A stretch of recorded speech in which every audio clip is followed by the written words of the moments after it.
¿Cómo están? Bueno, hoy vamos a hacer un pequeño video, o un breve video, esperemos que sea breve, digamos, sobre el tema de cómo escribir un artículo académico. Obviamente, lo que a nosotros nos interesa, un artículo académico de numismática, pero son lineamientos generales que se podrían aplicar en general a cualquier artículo académico de una ciencia humana. Voy a aprovechar para seguir mostrando en este video algunas de las monedas recobradas del gran robo del Museo Histórico Nacional, particularmente lindas. Así no se aburren de ver mi cara y ven algo más lindo que mi cara, o por lo menos más lindo para nosotros los numismáticos.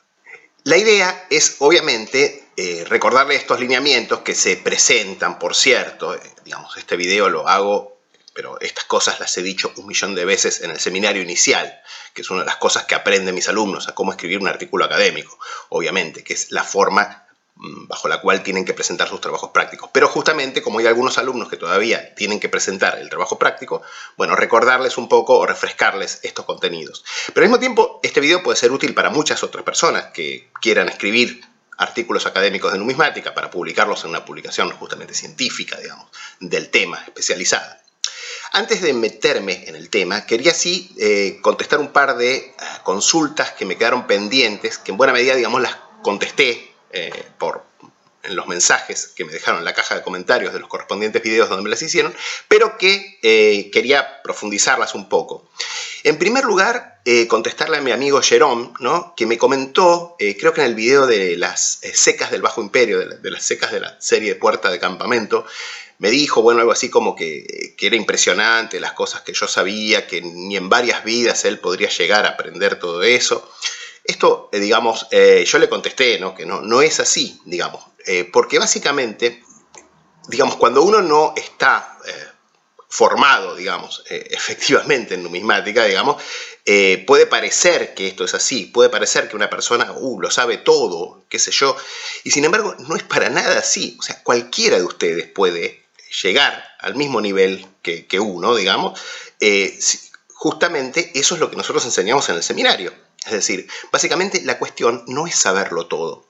La cuestión justamente es entender que la numismática es una ciencia, y como ciencia que es, tiene unos lineamientos generales, digamos, metodológicos, que permiten, adquiriendo esas herramientas, adquiriendo los lineamientos metodológicos que tiene la ciencia numismática, permite justamente entender la numismática y la historia monetaria justamente como eso, como una historia, como un gran relato continuo, donde un hecho, donde un fenómeno, etcétera, explica el siguiente, explica otros, se interrelacionan entre sí. Entonces, no se trata de recordar datos inconexos, de recordar fechas inconexas, de recordar cosas inconexas, dispersas, sino que justamente se trata de entender la numismática justamente como un gran organismo, digamos, que básicamente es la idea del seminario. Nosotros organizamos la historia monetaria, los 5.000 años de historia monetaria de la humanidad, como un gran relato, como una gran historia, y como un gran organismo, digamos, donde distintas invenciones, distintos fenómenos, distintos hallazgos, distintos hechos, etcétera, van conformando ese gran organismo. Entonces, una vez más, Jerome y a todos los amigos que les interesa esto, entiendan que no se trata de, no, bueno, este tipo tiene una memoria de elefante y se acuerda de todo. No, para nada. O sea, yo soy una persona normal, con una memoria normal. La memoria es algo que además se ejercita, básicamente. Cuanto más ustedes aprenden cosas, pero sobre todo, una cosa es memorizar de la nada y otra cosa es entender algo. Digamos que ya básicamente la memorización viene sola ahí. No necesitan memorizar sistemáticamente o con esos sistemas ridículos que se enseñan de aprendizaje y de lectura para recordar y todas esas reglas memotécnicas estúpidas. Todo eso no vale nada, no sirve para nada. La mejor forma de ustedes recordar las cosas es entenderlas, ¿sí? Así que, fíjense, como les digo, yo soy una persona de inteligencia normal, de memoria normal, obviamente, claro, ejercitada, pero sobre todo ejercitada de la forma sana, que es entender las cosas, básicamente. Esa es la base general para entender las cosas. Crítica que yo hago justamente a la enseñanza, por ejemplo, de las lenguas clásicas, sobre todo en la Argentina, donde se trata de enseñar memorizando cosas, memorizando palabras, memorizando reglas, memorizando tablas de declinaciones, tablas de verbos.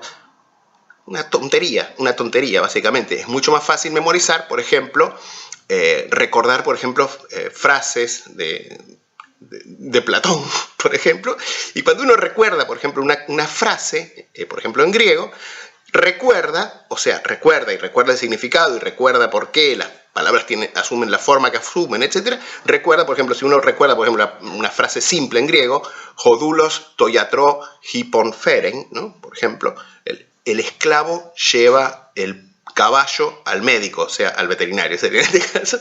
Bueno, ahí uno recuerda básicamente las tres funciones básicas de la palabra en la oración, ¿no? Sujeto, que es el nominativo, hodoulos, el esclavo, toiatro, que es el objeto indirecto, al médico, iatros, médico, iatro, con la omega y la iota suscripta, el dativo, hippon, hippos, caballo, hippon, el acusativo del caballo, cuando la palabra cumple la función de objeto directo, ¿sí? Se convierte en acusativo, la palabra asume la forma según la función que ocupa la oración, ¿sí? Y ustedes están recordando las tres funciones más importantes de la palabra en la oración, los tres casos más importantes del griego y el verbo al final, feren. Con lo cual, fíjense, recordando una frase que uno entiende, que ya aprendió y no las declinaciones, qué sé yo, que básicamente porque los griegos no estudiaban el griego así. Y esto es lo mismo, la numismática es lo mismo. O sea, entendiendo bien las cosas, entendiendo bien los fenómenos, entendiendo por qué algo es como es, digamos, porque esa es la esencia de la ciencia. La esencia de una ciencia no es recordar cosas, no es repetir como un robot. Es recordar y entender, sobre todo. Es entender. Se recuerda lo que se entiende. Lo que no se entiende se puede aprender memorísticamente y después se olvida, con lo cual no sirvió para nada. Bueno, eso, Jerome, y a todos los que muchos dicen, es imposible recordar, es imposible entender, es imposible. No es imposible. Es perfectamente posible. Es perfectamente posible para una persona normal como yo y es perfectamente posible para muchos de ustedes que seguramente habrá entre los casi 740 suscriptores que hay en este momento en el canal. Debe haber más de una persona entre ustedes que es mucho más inteligente que yo, tiene más memoria que yo, tiene más capacidad, tiene más coeficiente intelectual que yo, seguro. Así que les repito, no es así. Eso con respecto a esta consulta, que me pareció interesante aclararla. La segunda consulta que quería aprovechar para profundizar acá es la que me hace Lorenzo. Lorenzo debe haber hecho una pregunta primero incluyendo algún link, porque la misma pregunta pero incluyendo algún link, porque por eso se la borró YouTube. YouTube borra esto se los aclaro, YouTube borra todas las preguntas, todas las consultas, todos los comentarios que incluyen links externos a YouTube. Con lo cual les sugiero que no incluyan links. Yo no tengo problema que ustedes incluyan links, a mí no me importa, pero básicamente YouTube directamente, automáticamente, el robot de YouTube los limpia, los saca directamente, con lo cual puedo ver que se hizo el comentario y empiezo a leerlo hasta que se corta porque no se ve más. Y YouTube lo saca, con lo cual no incluyen link. Pero después se ve que lo hizo de nuevo el comentario Lorenzo y me pregunta si quisieras comprarte una columnaria o si quisiera comprar la primera columnaria, la primera moneda columnaria, ¿por qué seca te decantarías? Y yo le contesté, bueno, yo ya tengo definidos qué moneda me compraría. Me compraría una columnaria de México de Felipe V de la fecha más temprana posible. Porque básicamente yo no colecciono monedas modernas por fecha, digamos. Trato de tener siempre la primera moneda de la primera fecha de cada tipo. Y en este orden de cosas, obviamente, las primeras columnarias fueron acuñadas en la Seca de México, cuando se mecanizó la Seca de México, comienzo de la década de 1730. Con lo cual, trataría de tener, obviamente, una columnaria de 8 reales, obviamente, que es la más común y al mismo tiempo la más vistosa, la más representativa, de la primera década, de los primeros años, digamos, de los años 1730 o a los 1740, de Felipe V. Y si me dijeran qué otras monedas tendría una columnaria de la Ceca de Lima de Fernando VI, que es el primer rey que acuñó justamente en Lima, y de Potosí, una de Carlos III, que fue el primer rey que acuñó columnarias en Potosí. De esta manera tengo las 3 cecas principales representadas y los 3 primeros, los 3 reyes que acuñaron esta denominación, esta tipología representados, con las primeras monedas de cada tipo en cada ceca, digamos. Y de Guatemala trataría de tener una de esas columnarias macuquinas, que son, me parece, la moneda más representativa de la ceca de Guatemala. Obviamente en lo posible de Felipe V, bueno, si no, puede ser Fernando VI. Pero básicamente eso es lo que yo tendría, digamos. Y después, bueno, obviamente, porque básicamente uno después puede decir, no, yo quiero coleccionar esto, quiero coleccionar las columnarias, qué sé yo. Y bueno, ahí va agregando, digamos, pero parte de esos 3 primeros, digamos, de esos 3 primeros pilares, podríamos decir. Bueno, las columnarias de Potosí obviamente son bastante raras porque se introdujeron en 1767 y se acuñaron hasta 1770 nada más, que cuando básicamente vienen los troqueles desde Madrid para la acuñación de las monedas de busto. Que ya vieron que en el libro de Burcio aparece justamente las muestras que se mandaron a la Ceca de Santiago de estas primeras monedas de busto en 1770. Bueno, así que contestado, creo, ambas consultas, digamos, nos vamos a meter ya con el tema de la redacción de los artículos científicos. Bueno, en primer lugar, quería comentarles, esto lo digo 1.000.000 de veces en el seminario inicial, mis alumnos seguramente les va a aburrir que lo diga, pero lo voy a repetir una vez más, porque es un tema que incluso en el seminario inicial, donde hay mucha gente amateur, etcétera, que empieza a interesarse en el estudio científico de la numismática, obviamente genera algún debate, ¿no? Porque muchas veces alumnos míos me dijeron, porque yo digo, la numismática es una ciencia, y hacemos ciencia no cuando aprendemos algo nosotros, digamos, ¿no? Sino cuando la humanidad aprende algo, ¿entienden? Así, por ejemplo, muchos me decían, no, pero yo, por ejemplo, colecciono monedas suizas y con las monedas conmemorativas de Suiza aprendo un montón de la historia de Suiza, de la batalla de Laupen. Sí, vos aprendés. No, yo colecciono monedas mundiales y aprendo cómo es el escudo de Kazajstán y aprendo no sé qué y aprendo las monedas de Arabia, aprendo cómo se leen los años en árabe, qué sé yo. Sí, está bien, las monedas de Arabia Saudita, qué sé yo. Sí, ok, vos aprendés. Pero no haces ciencia cuando vos aprendes algo. En todo caso, esto es didáctico. Esto básicamente es enseñanza. Es educación básica, digamos. Porque básicamente una persona, a vos te parecerá que haces ciencia porque podés identificar un rial de Arabia Saudita, de Ibn Saud, y podés leerle la fecha y la ceca, que además es mentira porque dicen Meca, pero no son de la Meca. Pero cualquier persona de Arabia Saudita agarra la moneda, la tiene en la mano, la lee, perfecto, y sabe lo que es. O sea, no hiciste ciencia, digamos. Y de hecho, hay un montón de registros, etcétera, donde se sabe cuántas monedas se hicieron, dónde se hicieron, porque, como les digo, no son hechas en la Meca, como dicen, sino que son hechas en el extranjero, generalmente. Incluso hay monedas de Arabia Saudita hechas en México, creo.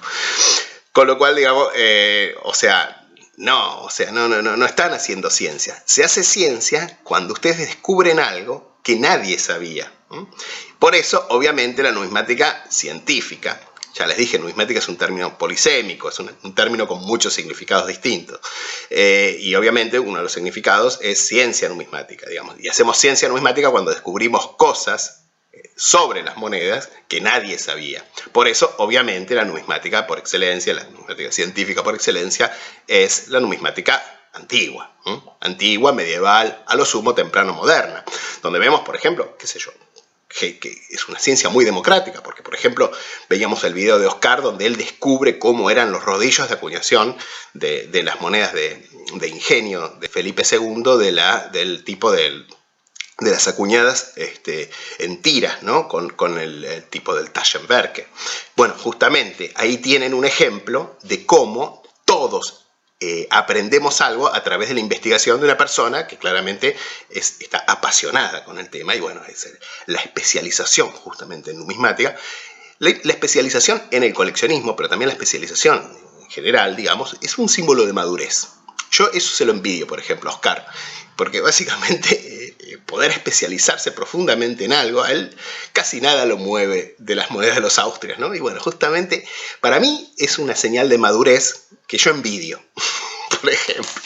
Bueno, así que, como les digo, la numismática como ciencia, digamos, es justamente descubrir cosas que nadie sabía.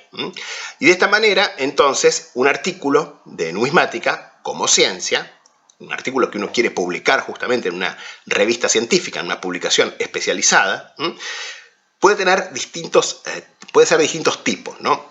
Antes que nada, podemos hablar de un artículo de divulgación científica. Un artículo de divulgación científica uno no descubre nada, en realidad. Por eso no es un verdadero artículo académico. En general, las revistas académicas, las revistas especializadas de numismática, no aceptan artículos de divulgación. Pueden llegar a aceptar lo que se denomina un artículo de puesta en estado de las cuestiones, que básicamente sería un artículo en el cual el autor sumariza todo lo que se investigó previamente sobre un tema que no estaba sistematizado, que no estaba justamente presentado bajo una forma general. No había una actualización sobre todo lo que se conocía sobre un tema, pero no aporta nada propio. Su aporte justamente es sistematizar toda la información que se conocía sobre un determinado tema. Eso sí, puede ser un artículo académico propiamente. Los académicos, sin embargo, también escriben artículos de divulgación, por ejemplo, en revistas como La Inolvidable, muy interesante, ¿no? Que es una revista típica que yo me compro siempre cuando me voy de vacaciones, ¿no? Pero lo hago desde que era pequeñito, desde que era muy chiquito, antiguamente venía de España, después se pasó a publicar también en Argentina, y bueno, ahí tienen un ejemplo, ¿no? Básicamente, que es una revista que incluye artículos de divulgación científica, o sea, donde básicamente personas que generalmente son académicos presentan un tema científico de forma accesible para el público general. Y esto también se puede hacer en la numismática. Sin embargo, es importante que quienes presentan temas para un público general, científicos, sean académicos. No que sea una persona que, bueno, me gusta este tema y lo voy a divulgar. Esto lamentablemente se ve mucho en YouTube. Gente que no es académica y que trata de divulgar temas sobre los cuales no tiene verdaderos conocimientos formales, digamos. Y yo personalmente no estoy muy a favor de eso. Una cosa es tratar de transmitir la pasión que uno siente por un tema, que puede tener aspectos científicos, que está muy bueno. Y eso yo lo elogio siempre lo elogio. Elogio, por ejemplo, el canal de Carlos, el canal de Jerome.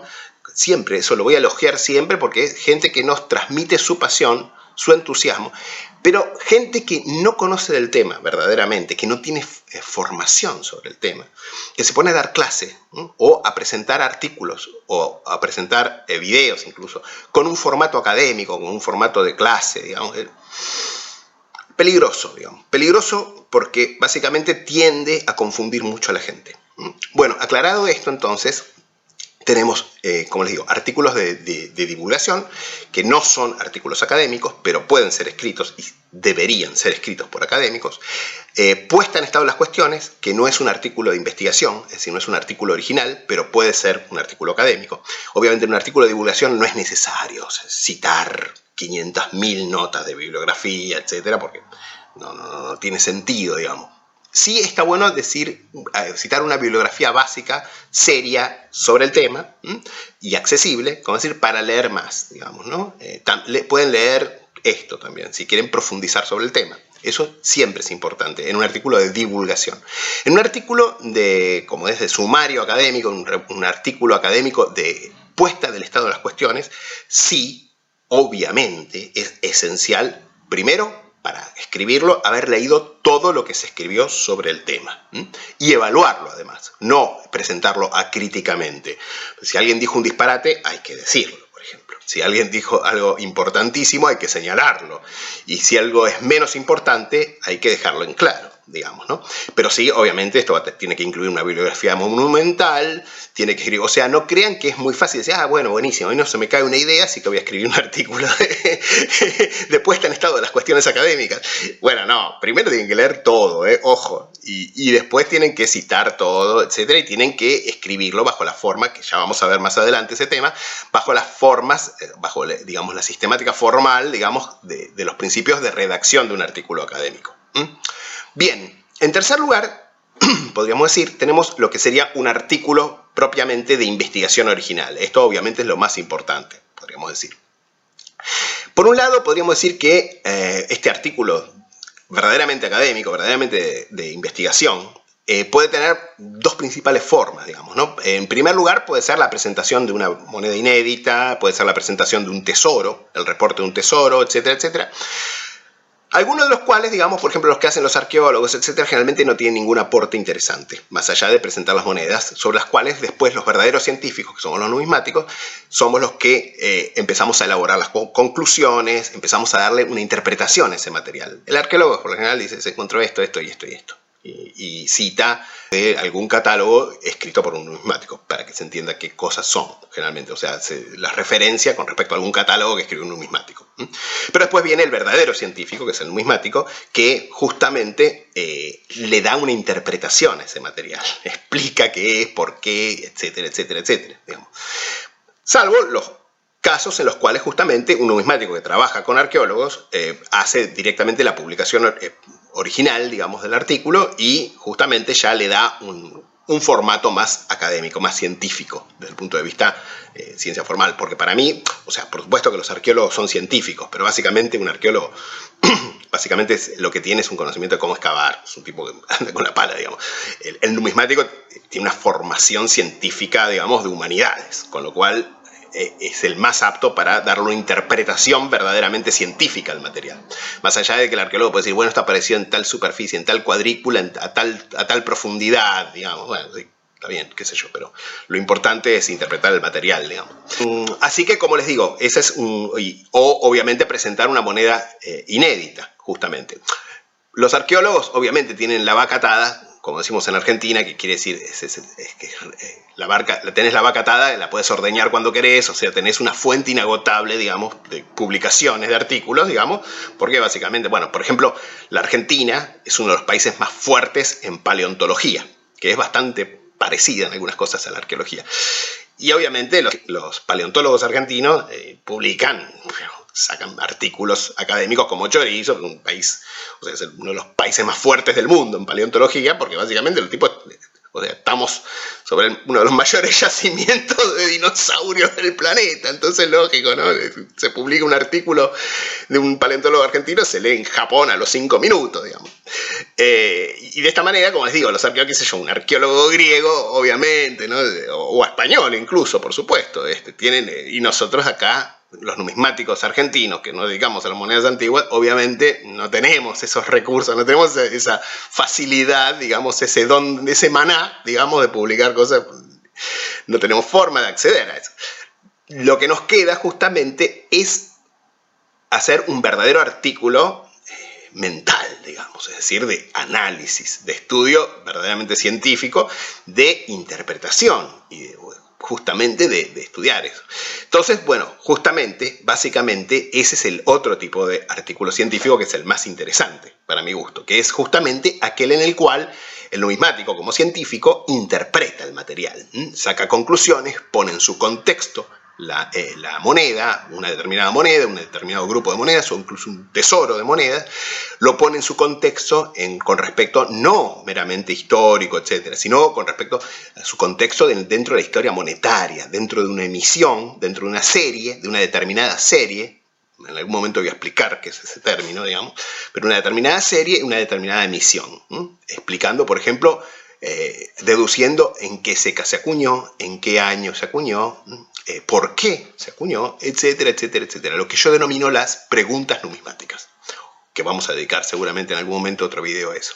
Así que, bueno, un poco estos serían los principales artículos que pueden escribir, y luego estaría lo que se llama un artículo de reseña bibliográfica, que básicamente también puede ser un artículo académico. De hecho, tiene que ser, porque hay una reseña bibliográfica, digamos, popular, podríamos decir, y una reseña bibliográfica científica. Bueno, es un tema que también es importante, porque básicamente la reseña bibliográfica científica la tiene que hacer justamente un numismático, un académico, digamos, ¿no? Si ustedes van por internet van a ver que hay un montón de reseñas, y generalmente son las reseñas o leen las revistitas de los clubes de numismática, qué sé yo, salió el tal libro, es muy lindo, es una maravilla, lo felicitamos al autor, bla, bla, bla, bla, bla. Bueno, esas son las reseñas, digamos, populares, podríamos decir, las reseñas amateur, digamos. Aún una reseña científica de una publicación numismática tiene que ser crítica, en el sentido que no nos vamos a limitar a felicitar al autor por lo que escribió, sino que básicamente vamos a aplicar nuestros conocimientos sobre el tema. Por eso las reseñas generalmente las hacen, y es un privilegio que las hagan, generalmente las personas que más entienden sobre el tema que se publicó. Obviamente, esa es la idea. Entonces, las personas que junto con el autor más entienden sobre lo que se publicó. En ese caso ustedes van a tener que leer con mucho cuidado la publicación y observar las cosas que están bien, las cosas que están mal, qué novedades aporta la nueva publicación, en el sentido de que muchas veces se trabaja un tema que ya se trabajó, generalmente se trabaja un tema que ya se trabajó antes, entonces hay que ver qué hay de nuevo en la nueva publicación, en qué mejora nuestro conocimiento, qué es criticable, en qué se separa sin fundamento del consenso académico general sobre un determinado tema. Bueno, todas estas cosas son muy importantes, por supuesto, y de esta forma la reseña bibliográfica científica puede asumir entonces, y tiene que asumir, la forma de un artículo académico, donde la persona que leyó el volumen justamente hace en buena medida una combinación de lo que sería la primera, que combinaría una de las primeras formas de artículo que comentamos, que es el de la puesta en cuestiones académicas, puesta en cuestiones sobre un tema determinado, ¿sí? La actualización o puesta en estado de las cuestiones, como se dice concretamente, de un tema académico. Bueno, el segundo tema que podemos discutir sobre este tema, que es la redacción de artículos académicos, podríamos decir, sería el tema de la elección del tema. Bueno, este es un tema muy delicado, digamos. En general, el numismático apasionado generalmente ya tiene elegido el tema, o sea, lo que quiere es poder transmitirlo. Hay gente, en cambio, que dice, ay, yo quiero escribir un artículo, pero no sé de qué. Qué sé yo, eso a mí no me sorprende, digamos, pero bueno, puede ser. En muchos casos, bueno, mis alumnos tienen que escribir un artículo académico, digamos, como forma de trabajo práctico, con lo cual, digamos, van a tener que elegir un tema, digamos. En el seminario inicial se escribe un artículo de divulgación científica, pero con los lineamientos generales básicos, digamos, de un artículo académico. Un artículo que podría ser un artículo, por ejemplo, de la Wikipedia, que sería bueno que los numismáticos escriban más artículos de Wikipedia y no la basura que es la Wikipedia en términos generales, digamos. Porque yo lo digo con total certeza de lo que digo, porque quiero decir, si de los temas que uno conoce encuentra semejantes disparates en la Wikipedia, no me quiero ni imaginar de los temas que uno no conoce, quiere decir. O sea, cosas que yo no sé, por ejemplo, veo sobre una enfermedad, qué sé yo, no sé, o sea, supongo que depende mucho también de qué escribió el artículo, pero si yo veo las cosas que dicen de numismática, no me quiero ni imaginar de los temas que yo no conozco, los errores que habrá. Pero bueno, ¿me entienden? El formato en el seminario inicial del artículo para trabajo práctico, digamos, justamente sería más o menos un artículo de Wikipedia sobre divulgación de un tema seriamente. O sea, o lo que querría hacer la Wikipedia, una divulgación seria. Lo que podría ser, por ejemplo, una entrada, por ejemplo, la entrada moneda sasánida en la enciclopedia Irania, por ejemplo, ¿no? Que obviamente eso está escrito por un gran académico del tema, ¿no? Pero ¿me entienden lo que quiero decir? Bueno, y en cambio, en los seminarios de especialización, como es el seminario cuarto, que estamos viendo este año, es un tema de investigación original, o tendría que ser un tema de investigación original, en principio. Bueno, la elección del tema, entonces, es importante, y si ustedes no tienen elegido el tema, lo previo es leer mucho, y sobre todo, bueno, si es en el marco de un seminario, obviamente estar muy atento a todas las lecturas que hay que hacer durante el seminario. Básicamente para familiarizarse con los distintos temas y ver cuál es aquel que tiene más posibilidades, que ofrece más potabilidad, digamos, para elegir un tema, para trabajarlo. En la hora de la elección del tema, mi recomendación siempre es que se acoten. Obviamente, si va a ser un artículo de puesta en estado de las cuestiones académicas sobre un determinado tema, no. Ahí, más que acotarse, van a tener que acotarse en el sentido que uno tiene que presentar la información más relevante, pero dejando en claro que no se le escapó nada, digamos. Pero sí justamente la acotación, digamos, en el artículo, que por fuerza no va a ser un libro, digamos, va a tener que ser limitando, digamos, digamos, todo lo que se presenta, digamos, en función de su importancia e interés. Sí, en cuanto a lo que hace a la acotación, es muy importante entender que la numismática es una ciencia sustantiva, con lo cual no es un mero auxiliar de la historia, como repiten una y otra vez estúpidamente un montón de personas por ahí, que la numismática es una ciencia auxiliar de la historia. E incluso hay imbéciles que escriben manuales, etcétera, de numismática, diciendo, o sea, que se presentan como numismáticos y dicen que son auxiliares de la historia. Lo cual, esto es muy grave, digamos, porque básicamente los numismáticos entendemos nuestra ciencia como una ciencia sustantiva, no como un auxiliar de la historia. En todo caso, entendemos la historia política, la geografía histórica, la historia económica, etcétera, etcétera, etcétera, como auxiliares de la numismática que nos permiten a nosotros entender mejor nuestro objeto de estudio, que es la moneda. Y no viceversa. O sea, eventualmente viceversa, el historiador podrá decir que la numismática es una ciencia auxiliar, pero los numismáticos no podemos decir que la numismática es una ciencia auxiliar de la historia, porque no lo es para nosotros. Por lo tanto, cuando hablamos de acotarnos también, hablamos de acotarnos en todo el contenido historiográfico que vamos a incluir en nuestro artículo de numismática.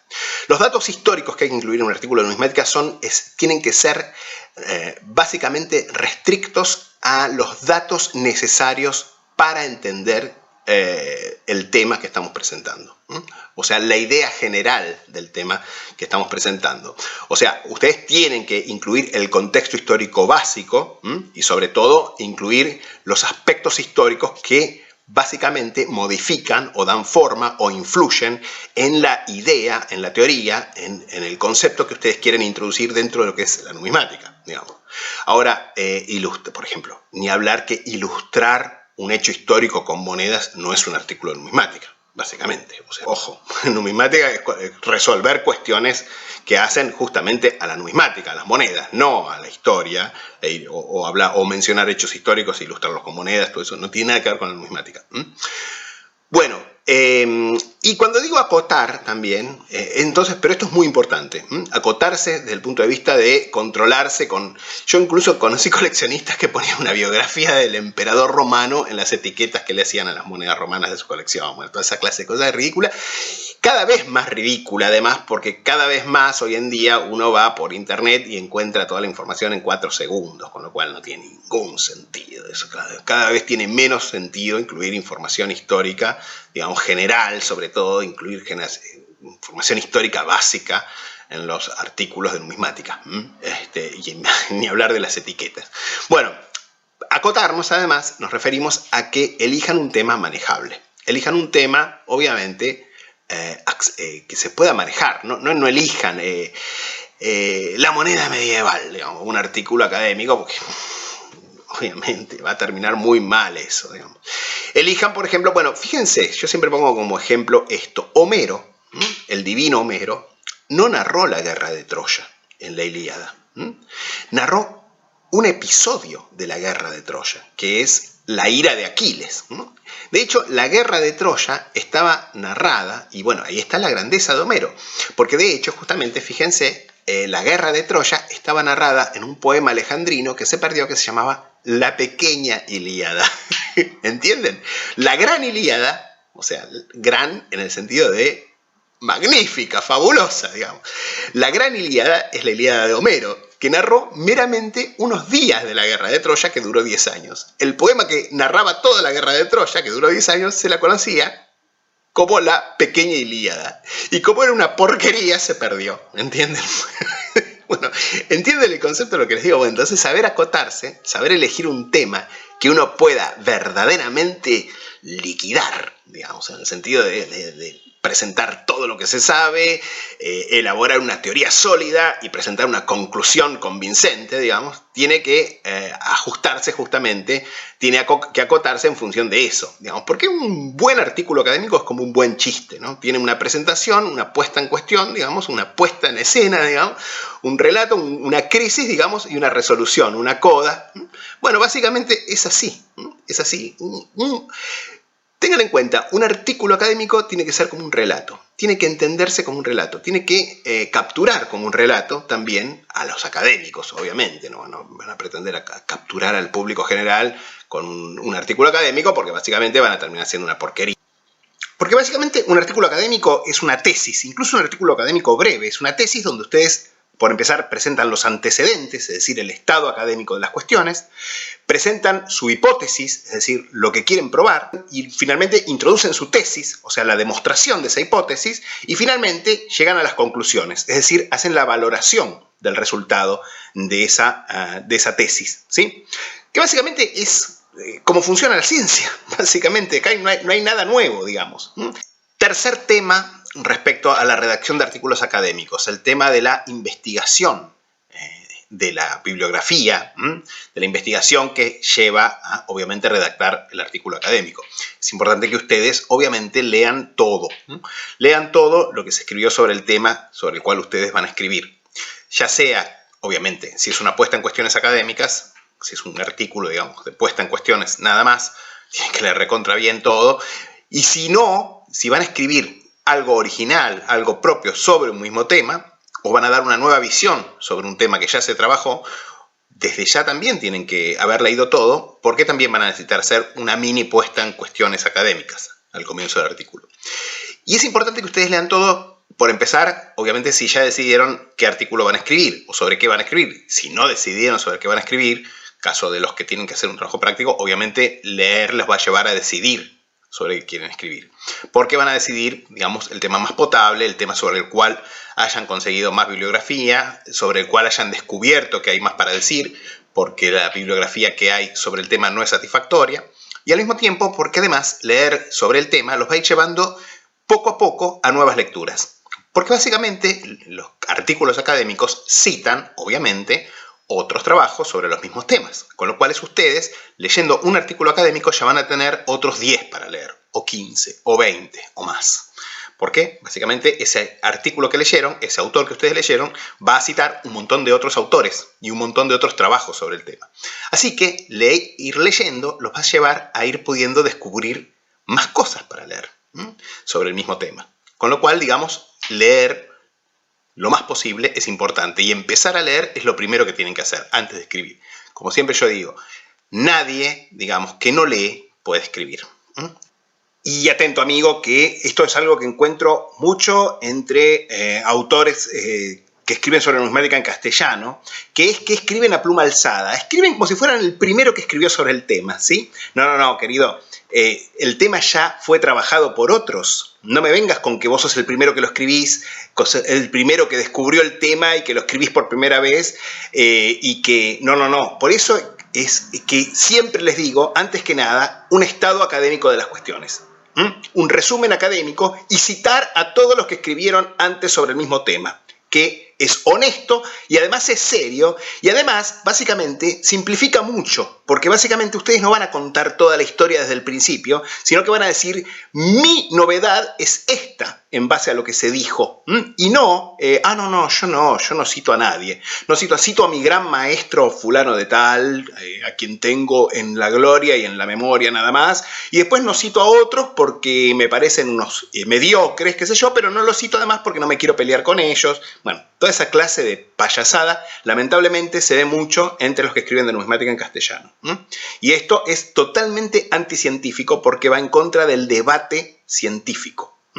Del debate científico, que es la crítica científica, que es criticar lo que hicieron otros. En todo caso, si yo creo que mi teoría es mejor, en todo caso, explico en qué se diferencia de lo que dijeron antes otros que vinieron antes que yo y escribieron sobre el tema, en qué están equivocados y demuestro que están equivocados con mi nueva propuesta. En cuarto lugar, tenemos lo que podríamos hablar de los lineamientos de contenido, porque son más importantes que los lineamientos formales que vamos a ver en quinto lugar. Pero los lineamientos de contenido, yo los pondría en cuarto lugar, y que son básicamente los parámetros de contenido que ustedes tienen que cumplir. Por empezar, nuevamente, yo no me quiero repetir, ustedes fíjense que yo no tiendo a repetirme, o sea, yo digo las cosas una vez, porque básicamente aquellos que se repiten, que son un cassette y siempre dicen las mismas cosas, realmente son gente muy pobre intelectualmente y muy aburrida. Y yo trato de que, además de decirles cosas interesantes, importantes, sean más o menos entretenidos, digamos. Por lo cual ustedes siempre pueden, cuando se perdieron algo, no entendieron algo, pueden volver atrás y escucharlo de nuevo, y en todo caso, incluso consultarme. Decirles una vez más que la numismática, para nosotros los numismáticos, es una ciencia sustantiva y que por lo tanto, lo que tienen que escribir ustedes cuando escriben un artículo de numismática es un artículo de numismática. Y esto puede parecer redundante, pero si por ejemplo vemos un montón de artículos escritos por gente que no son numismáticos, pero que se proponen como artículos numismáticos. Por ejemplo, hubo un debate hace algunos años en internet en el cual intervino Wayne Sales, que es un numismático, digamos, académico, escritor de catálogos y de libros, etcétera, de numismática, de muchos artículos. Fue el director de Silator, una gran revista de numismática de difusión de numismática. No una revista realmente académica, sino una revista de difusión muy exitosa que existía en los años 90 hasta el año 2000, 2000 y algo. Y que se peleó con un muchacho, digamos, que defendía que, por ejemplo, había que prohibir el coleccionismo, que las monedas las tenían que estudiar los arqueólogos, una serie de disparates bastante lamentables, digamos. Y básicamente yo traté de intervenir en el debate, pero esta persona me bloqueó, además, porque encima además son así. Donde yo le dije, mostrame un artículo de numismática escrito por un arqueólogo, porque yo no conozco ninguno, o sea. Y entonces él me bloqueó, pero después empezó a subir artículos de numismática, o supuestos artículos de numismática, escritos por arqueólogos.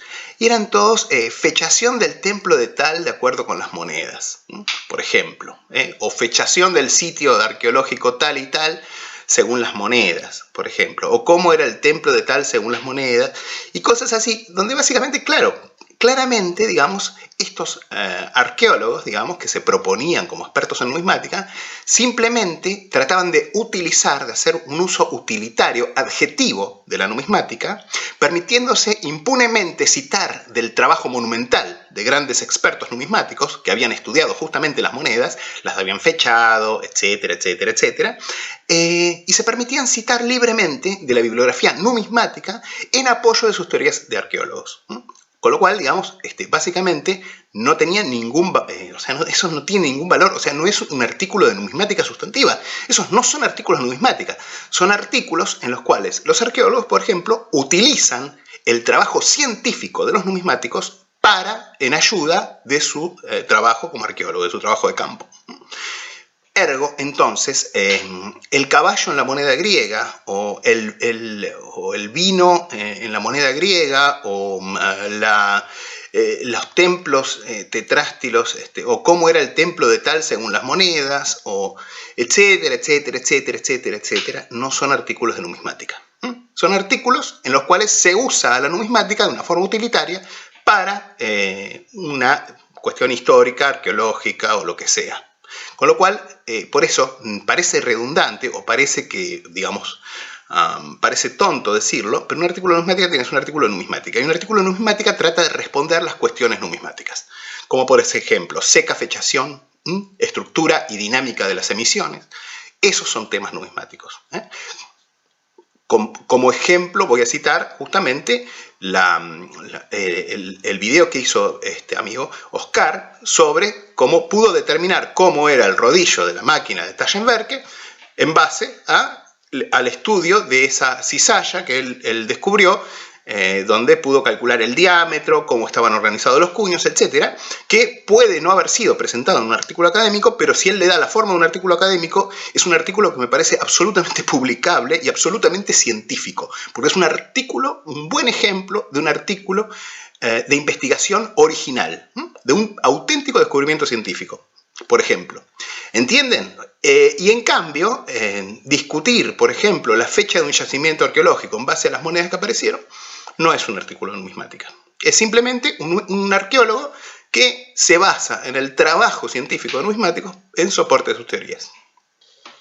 Luego tenemos lo que hace a la quinta cuestión, que serían ¿cómo podríamos decir? Los lineamientos formales. Sobre esto no voy a hablar mucho en el aspecto estrictamente formal, porque básicamente las reglas formales para la redacción de un artículo, que esto hace a cómo se redacta, cómo se cita, las formas de cita.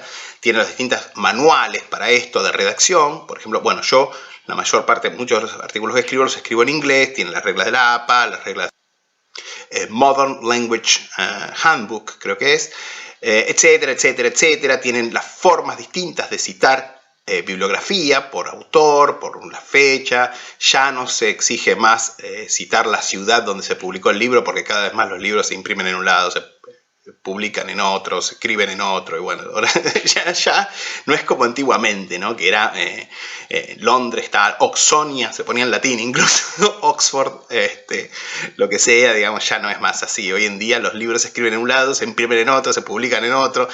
La edición sale responsabilizada por dos instituciones de ciudades diferentes, Londres y París, etcétera, etcétera, etcétera. Ya no se cita más la ciudad donde se publican los libros, pero básicamente tienen lo que se llama la forma de citas, Chicago Style, que es la forma más común norteamericana, con el autor, el apellido del autor, la fecha, bueno, según la cantidad de veces que aparece mencionado de una manera o de otra. Todas estas cosas realmente no me voy a detener, porque estas cosas las pueden ver en cualquier manual, digamos, y no tiene mucho sentido. La otra forma, Oxford Style, obviamente, que es la británica, que es la que, por ejemplo, si ustedes quieren publicar un artículo en The Numismatic Chronicle, que es la revista anual de la Royal Numismatic Society, que es posiblemente la revista numismática más prestigiosa del mundo, van a tener que seguir justamente Oxford Style, por ejemplo. Pero básicamente no me voy a detener en estas cuestiones realmente puramente formales, porque no nos interesan acá. Eso lo pueden ver por su cuenta. Va a ser mucho más práctico que ustedes lo vean, obviamente, mirando los manuales, revisando los manuales, según la publicación que a ustedes les quiera, o que ustedes quieran, donde ustedes quieran postular su trabajo para ser publicado. Lo mismo hace si las notas van a ir al pie o van a ir al final del texto. Lo mismo hace si las fotografías, que son importantes, acá sí tienen un tema formal importante, que está bueno y es importante incluir fotos, ilustraciones que básicamente, más que nada, ilustren el tema que ustedes estén hablando. Traten de no incluir fotos de cosas que no tienen nada que ver, simplemente porque tienen la moneda en su colección y esa clase de niñería, digamos, que básicamente no tiene mucho interés. Yo he escrito muchos artículos donde hablo de monedas que nunca tuve en mi vida, ni en la mano ni siquiera, no en mi colección, y sin embargo que descubrí cosas sobre esas monedas y los publiqué como artículo, porque es importante científicamente, más allá de yo tenga la moneda o no tenga la moneda. En este sentido, digamos que también esto hace al contenido del trabajo. Ustedes traten de evitar hablar de sí mismos. O sea, en el sentido de que básicamente mucha gente se dedica a un tema, o qué sé yo, porque lo asocia consigo mismo. O sea, gente que da una conferencia sobre las monedas de tal lado porque sus antepasados son de ahí y incluso cuando escriben artículos académicos referencian eso, digamos, referencian no porque yo, mi abuelo, mi papá, en un artículo académico eso no tiene lugar. Lo mismo que opiniones, por ejemplo, políticas, el uso obviamente terrible que se hace de la historia y de la numismática con función política, que básicamente... Vamos, o sea, la numismática es una ciencia humana y es lógico en todo ámbito académico, en todo ámbito universitario, que haya politización. Todos tenemos ideas políticas y todas las manifestamos, e incluso durante una clase se puede hacer una acotación política, incluso un chiste o lo que sea. Pero eso no debe entrar, por ejemplo, en un artículo académico porque le baja el nivel, le baja la categoría. Elegir ya directamente temas temas numismáticos, ¿no? Científicos, con una meta laudatoria o, como podríamos decir, reivindicatoria, etcétera. Bueno, eso ya es muy malo, muy malo. Van a producir un artículo malo. Y es mucho más valioso producir un artículo que produzca un verdadero avance científico que básicamente un panfleto. O sea, cuando uno dice no, porque las monedas de tal rey, que qué sé yo, que no sé qué, que nuestra patria y no sé cuánto, lo que sea. Esa clase de cosas, digamos, es de muy bajo nivel. Es de muy bajo nivel y básicamente en el verdadero mundo académico eso no existe. Y esa clase de cosas, además, desde un punto de vista académico, son detectadas y inmediatamente marginadas. Con lo cual, digamos, tratan de evitarlo por todos los medios. La historia justamente es ciencia cuando se evitan toda esa clase de a cuestiones políticas, cuestiones nacionalistas, porque además justamente el nacionalismo ha distorsionado profundamente en muchos casos nuestra percepción y nuestra comprensión de la historia y de la historia monetaria y de la numismática también. Les puedo dar muchos ejemplos. Un ejemplo fue Mejorer, un sabio israelí que básicamente era un militante, digamos, de su país, digamos, y entonces era un tipo que sabía un montón de numismática antigua judía, pero cometió errores metodológicos espantosos en su trabajo, que lo llevaron, por ejemplo, a fechaciones erróneas, a incluir interrumpir, o sea, hacer una disrupción total de la secuencia de las producciones de una determinada ceca, según la autoridad política. Por ejemplo, la ceca de Jerusalén, mientras la controlan los reyes herodianos, la considera una ceca judía y forma parte del corpus principal del catálogo, y las monedas de los procuradores producidas en la misma ceca y que básicamente son dos periodos que quedan insertos en el medio, digamos, de las acuñaciones herodianas, las ponen un anexo, porque son monedas del invasor romano, o sea, monedas del colonialismo romano, o sea, esa clase de payasadas, digamos, y lo digo con total conocimiento de causa, porque además las monedas antiguas judías son una de mis áreas de conocimiento, por lo tanto, digamos, sé perfectamente de lo que hablo, no, dejarlas descartadas. O, por ejemplo, Prameshwar Lal Gupta, el gran numismático indio, uno de los fundadores del estudio científico de la moneda antigua de la India, en la India hindú, que era un nacionalista también extremo y llegó a decir que los indios habían inventado la moneda y toda una serie de cosas que básicamente no se sostienen con la realidad de los hallazgos, por ejemplo. Así que bueno, no quiero profundizar demasiado en esto, pero ustedes ya me entienden. O sea, no hacer panfletos.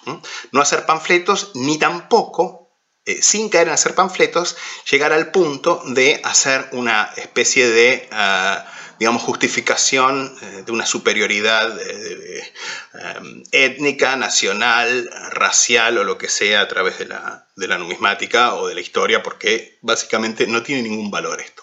Y dentro de lo que hace también al estilo formal de la redacción del artículo académico, por supuesto, evitar todo lo que es, bueno, dentro de este contexto, el lenguaje pomposo, el lenguaje arcaizante, que se ve mucho, por ejemplo, en los escritos de artículos de numismática medieval castellana, sobre todo, por ejemplo, el lenguaje arcaizante, como en el sentido de que, bueno, yo me manejo con las fuentes y bla, bla, bla, bla, y entonces yo estoy impregnado de las redacciones de los documentos medievales, y entonces bla, bla, bla, bla, y no necesito, y yo hablo así, escribo parecido, digamos, toda esa clase de cosas, y el uso del adjetivo, y de lo bueno, y de la belleza, y de lo hermoso, y de lo maravilloso, y de lo soberbio, y de la grandeza, y toda esa clase de cosas, digamos, que básicamente no tienen lugar en un artículo académico. Uno puede sentir mucho, el que lo escribe puede sentir un gran regocijo casi masturbatorio cuando lo usa o lo hace, pero el que lo lee es una tortura. Eso es así de simple, digamos, sobre todo en el ámbito académico. Por supuesto, dentro de lo que hay que evitar en la redacción de un artículo académico son las falacias, las cosas infundadas, como ya vimos en el caso de Mejorer, y por supuesto lo que se llama el razonamiento circular, ¿no? Que es un caso ya que se ve mucho, aunque parezca mentira, en artículos de humanidades. Esto viene en buena medida de los historiadores, que muchas veces citan libremente, construyen la realidad, la teoría que les interesa, citan lo que les sirve, omiten lo que no les sirve para su teoría y toda esa clase de cosas. Y luego tenemos lo que es estrictamente el razonamiento circular, como lo llamó Merholm en un maravilloso comentario bibliográfico al libro de Simonetta sobre las dracmas de los reyes de Capadocia, que fue el pobre Merholm poco después se murió muy joven lamentablemente, pero antes de morir le tiró ese misil al pobre Simonetta, que era o era, no sé bien si vive, hasta hace unos años sacó una nueva edición del catálogo, básicamente reconociendo todos los errores que le había marcado Merholm. Pero básicamente es un italiano que escribió el único catálogo que existe justamente de las dracmas de los reyes de Capadocia. Es un tema importante porque hay muchísimas de esas dracmas, son muy comunes. Y bueno, justamente el razonamiento circular es básicamente, propongo una teoría o una hipótesis, mejor dicho, no comprobada. O sea, propongo que esto. Luego de esa propuesta o de esa hipótesis yo saco una conclusión, digamos, o saco una segunda hipótesis, saco un derivado, ¿no? Luego de ese otro derivado saco otro derivado y como descubro como casi por azar o casi con sorpresa que justamente coincide con la primera hipótesis, con lo cual la confirma, digamos.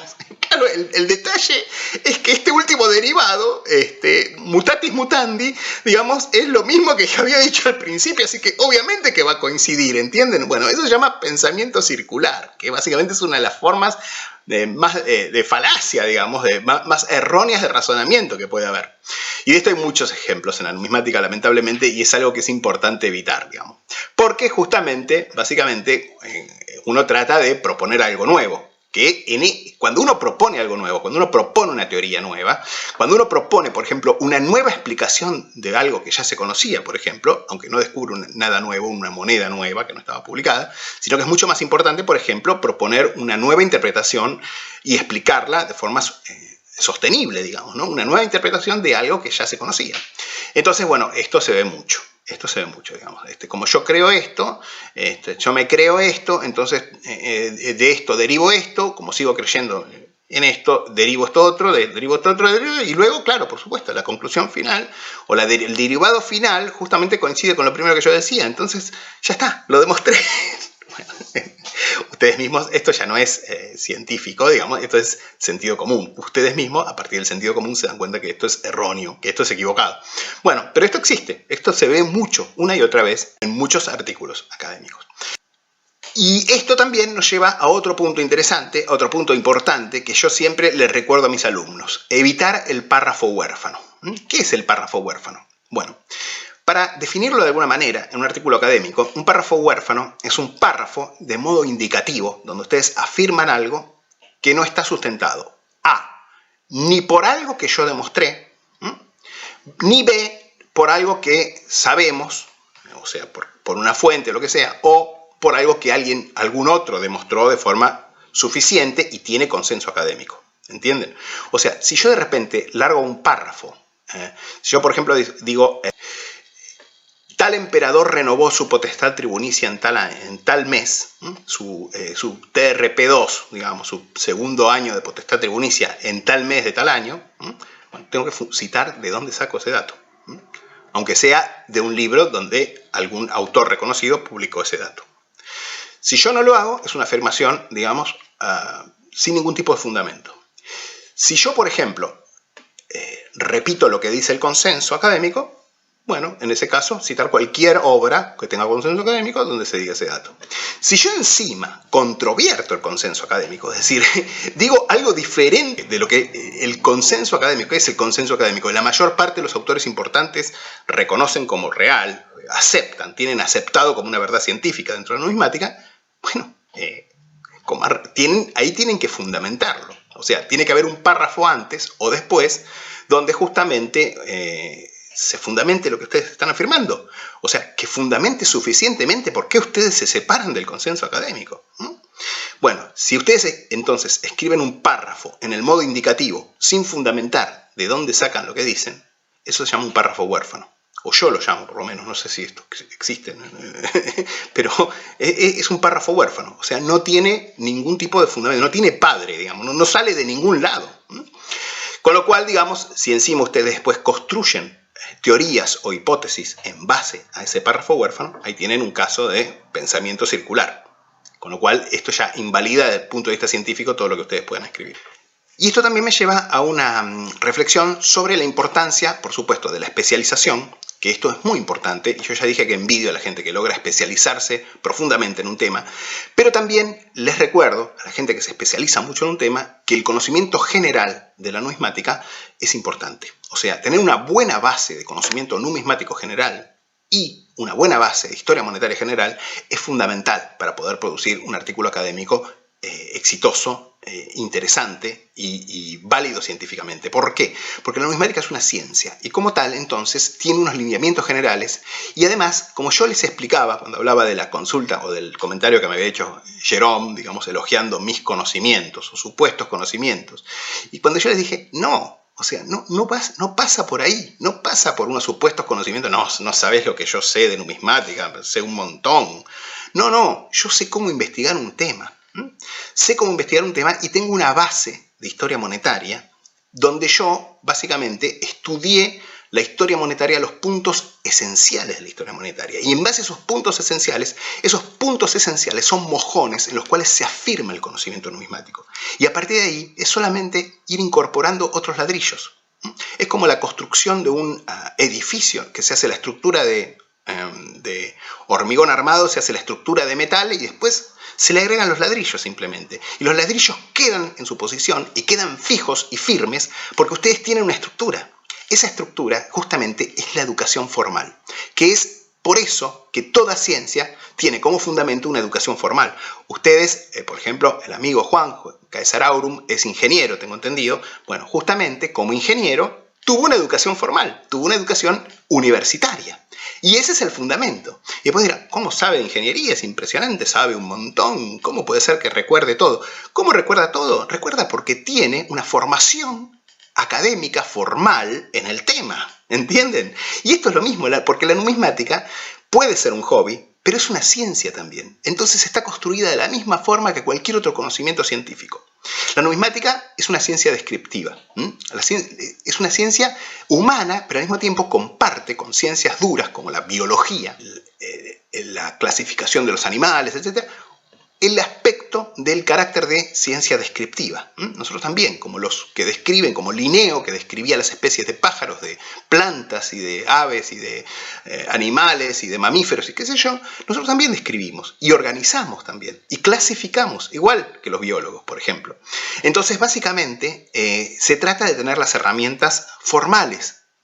Entonces, de esta manera, por ejemplo, fíjense que la base de un conocimiento formal y de una metodología científica, como es la metodología científica de la numismática, puede ser aplicada a distintas áreas y épocas de la historia monetaria. Yo hace un tiempo tuve una discusión justamente con otro numismático que me decía que la base de todo era la especialización y que si uno, por ejemplo, investigaba otros aspectos de la historia monetaria, incluyendo aspectos de la historia monetaria contemporánea, la época que él estudiaba y la región que él estudiaba, etc., se distraía, digamos, o se cometían errores tratando de aplicar estúpidamente, digamos, reglas generales a cosas donde básicamente solo vale la especialización. Esto es un gravísimo error, y más, por ejemplo, en el caso que discutíamos, que era de la numismática medieval, porque básicamente la numismática medieval europea está toda interrelacionada.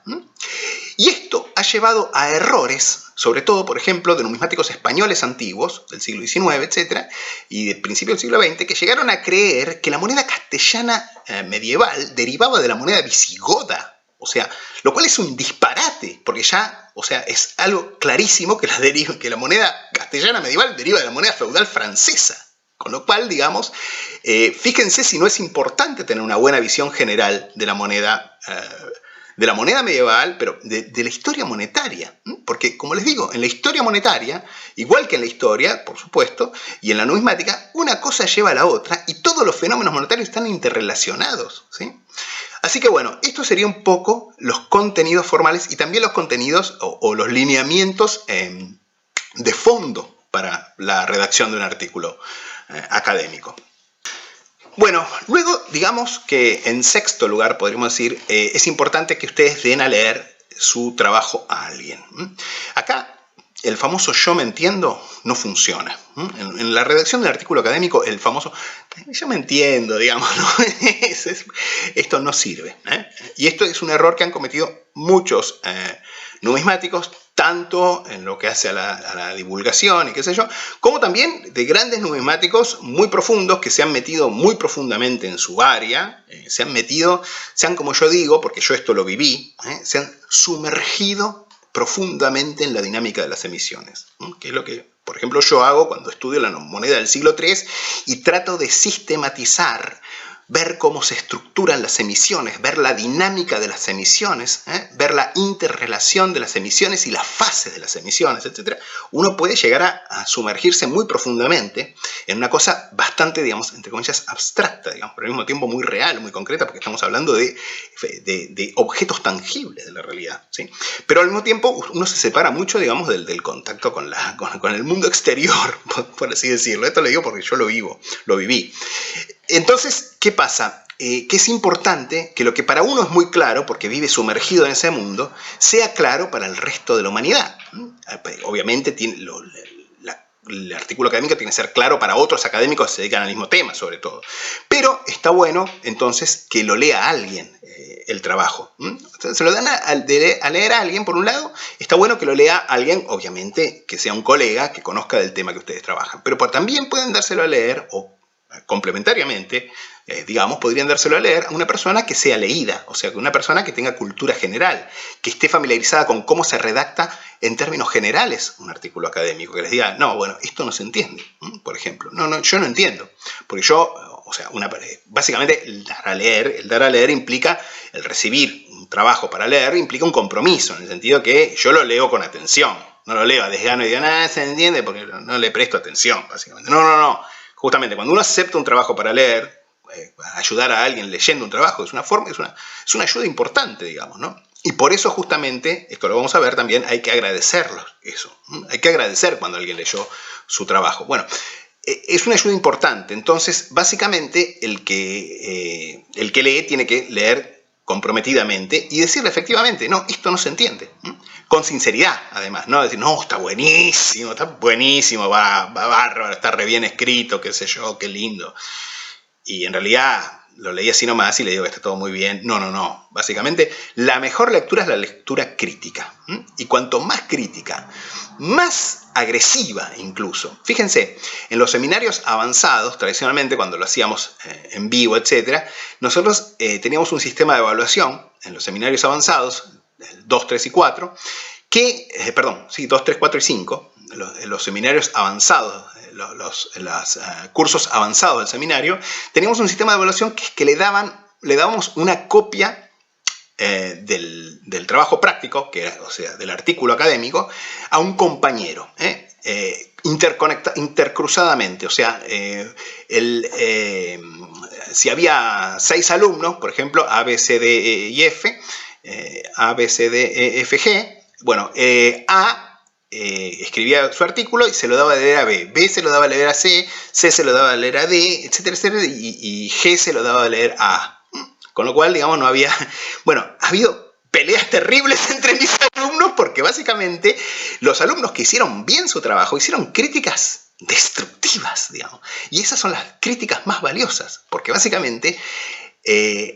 el famoso no, hay que ser todos solidarios en la numismática y defender todo y aplaudir todo, eso se ve mucho en la Argentina, ¿no? Es decir, no, cuando alguien escribe un libro hay que hacer una crítica diciéndole que lo felicitas, que es todo muy bien, que está todo perfecto, que está todo bárbaro, que es genial, digamos, porque así se defiende la numismática, digamos, ¿no?